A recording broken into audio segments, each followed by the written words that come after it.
Hey, what's up, everybody? You're tuned in to another episode of Off the Yard. And today, I'm talking about the day that Chomo confessed what he did at the chess table. Let's go.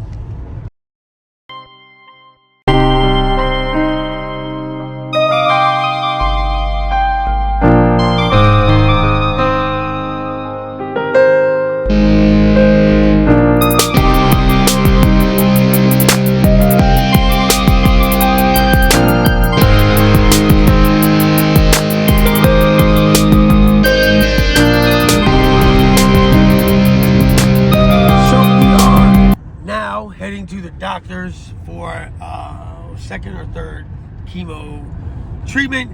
It's all good, man. We're feeling great and trying to get through these troublesome days. But I gotta make some content because, hey, I gotta make some content. That being said, man, when you are in the penitentiary, not every piece of garbage will be identified at first. Sometimes they can have fake paperwork. Sometimes they can slip through the cracks and you'll never know, such as we know one guy, my little friend. But anyway, that being said, I spend a lot of time playing tabletop games, man. Chess, Connect 4, cards, spades, whatever it is that you can do to kill time. And, you know, I would take on anybody playing chess because I wanted to, one, get better, two, I would kick the shit out of most of them. So, that being said, this guy comes in, and he didn't look bad, he didn't look weird, didn't have the swag that we talked about, the Chomo swag. And I says, okay, well, how you doing? Da-da-da-da. Told me his name. And I'm sitting there at the chess table. A lot of times I would just have the chessboard out. If you're watching TV, chessboard's out, that's the invitation. That's saying, come on by, man, and let's have a game. Guy sits down, right? We're just talking. He'd been in the unit for a little bit, couple weeks. I peeped the way he moved. He wasn't really that, that weird. Everyone's kind of weird, but he wasn't that weird. And we're playing a game, but he's pretty good at chess. Okay, so we're going game for game. We get to talking. Tells me where he's from, talks about his family. Cool, man. Lockdown time comes. I go in the cell. Now, we do this same routine for about 2-3 weeks. We're playing chess, having coffee, talking, striking up in a relationship, right? I wouldn't say it's a friendship. I'd say it's a relationship. And you have many relationships in the penitentiary, man. They're always not going to be great. They're going to just be like high and buys. You might do a little business with them. You might deal with them on certain levels. Whatever, but you never, ever, ever call a person your friend immediately. It takes a long time to get to that level, especially in the joint. That being said, I finally asked him, bro, what are you in here for? You look like a fucking banker or something. You know what I mean? Like, what did you do to get locked up in this place with us animals? Would you like a cup of coffee? So I go to the hot pot area and I make us both a shot. I come back and I can see the guy's kind of turned a little pale in the face. I said to him, what's going on, buddy? He says, I don't really want to talk about why I'm in here. So automatically I get my spidey senses going off and I'm starting to think about, oh man, dude. Now I'm intrigued. Now I gotta know. So he doesn't tell me that day. I kind of shoot a kite to my buddy who works up at intake to try to look out for, if he can get a hold of this guy's paperwork. We're not in California. We're not in these places where, like, they're putting their paperwork up their ass and shit like that. We're not doing that, bro. So, and that's all well and good. And it's better to have an idea of who you're sitting across the table from. But it's just not in our day-to-day protocol. That being said, we digress. And we're sitting down to play chess one day. And I said to myself, I'm going to find out what this dude's in here for.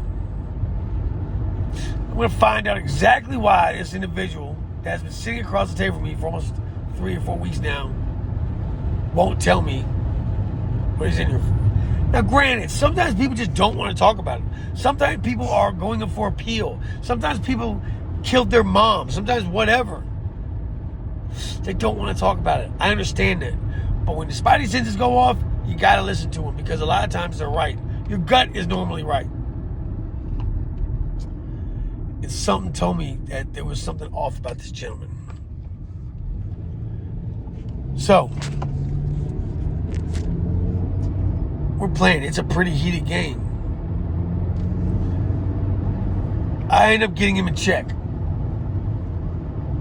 And he's sitting and trying to ponder his way out of the situation. There's no way out of it. He's going to get made. He knows he is. But right before he made his move, I took my hand and knocked all the pieces down. I said, I need you to tell me what the hell you're in this prison for. Because not only have you sat here across this table from me and acted like everything's okay, but you've made me feel kind of nervous and weird, and I don't like that. Because this is my opinion. If you're in there on bad charges and a solid wood like myself is sitting across the table from you, you should not put me in that situation, especially I was a gang member, especially I had targets on my back all over the place. I'm on the line of the administration, the guards, everybody. And here I am sitting across the table from you. And you could be putting my life in jeopardy. So, he looks at me and says, look, man, I don't want to tell you what I'm in prison for because I know you're going to hurt me. And I said, I'm going to hurt you for what? What did you do? He said, promise you're not going to hurt me. I said, I'm not promising you shit. You know what I mean? Everybody knew that was kind of like my deal. I like to beat up on child molesters or people that have hard a woman or whatever. That was my thing. That's how I like to do my time. Things I like to do. But that being said, this gentleman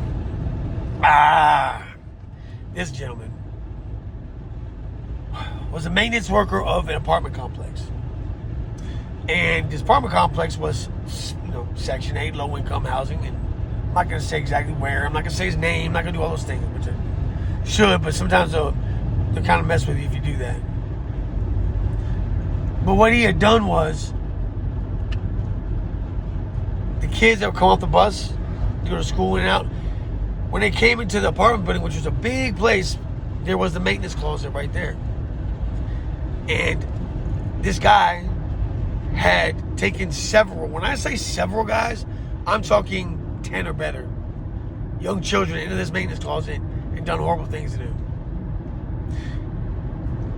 And he explained to me that at first, it wasn't like, as dramatic and as much as he did towards the end. He had tested the waters and this, that, and third. And as he's telling me his story, I can feel my blood begin to boil in my body. I can feel my stomach begin to turn. I can feel my head spinning. I was getting dizzy. I was getting mad. And I was getting listening to him, it started to sound like wah, wah, wah. And he finally told me the last two,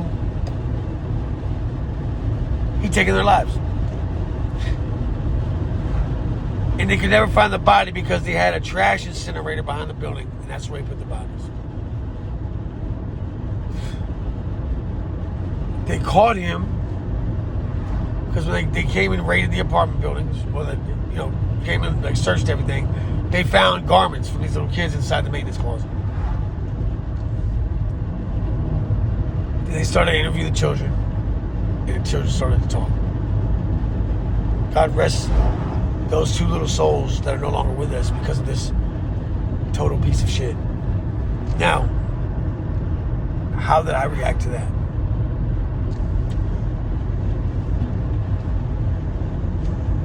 I sat there, almost in a trance, guys. Almost in the Peruvial, it was like I was in, what do they call that, purgatory.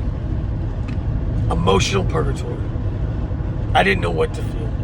Emotions like that they don't even have a name for. Webster hasn't come up with a name for the emotions I was feeling. I said, set the board up. So we set the chessboard up. And I'm playing, boom. Knight took his bishop. Rook took the pawn. Put my bishop in check. He's in check. And he went to go move his piece. And I came across that table. I had a can of soda, like a can of Pepsi. And I put it in a sock. Because we had just gotten our laundry from the laundry department. We took the bag over here and I put this can in a sock. I hit that son of a bitch with that sock. When that sock split the whole top of his head wide open because the can was full. Soda goes flying everywhere. And my boys were sitting about 3 tables over. They jumped when I jumped, and we all began to stomp this guy's head into the floor. Relentlessly kicking and punching and bashing this dude's eyeballs out of his head. The code gets called. We all go to the hole.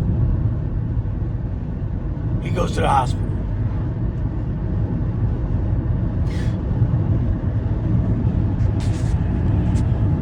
From that minute up until this point in my life, I have not felt 1 ounce of remorse, or have I felt bad for what we did. I don't think that they do either. The guy did live. We didn't, send him up out of here. And as far as I'm concerned, he's alive to this day. But those 2 little kids ain't.